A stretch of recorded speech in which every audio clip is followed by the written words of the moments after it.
Today's chapter is Exodus chapter 2. And as we read the book of Exodus together, here's our second day diving into the second chapter.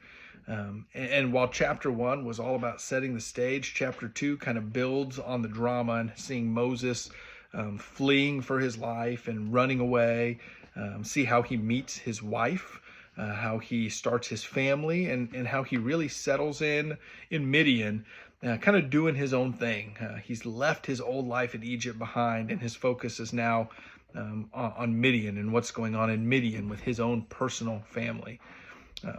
But the very last verse of the chapter, the last section, talks about God hearing the groans and the complaints of the people, the suffering of the people in Egypt.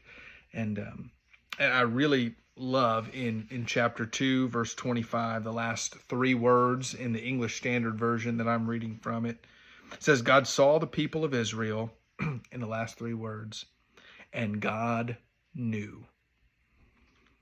It's comforting to me to know that in the midst of our sufferings, in the midst of our struggles, in the midst of all of our oppression, what we might be going through, that God knows. And that idea of knowing is more than just he's aware, but he cares about it. He intimately is involved in our lives. And so when I think about chapter 2 and what God's going to do in the book of Exodus, I'm so thankful that God heard the people, that he cares enough about the people, and he knows of their suffering the same way he knows of our sufferings and what we go through.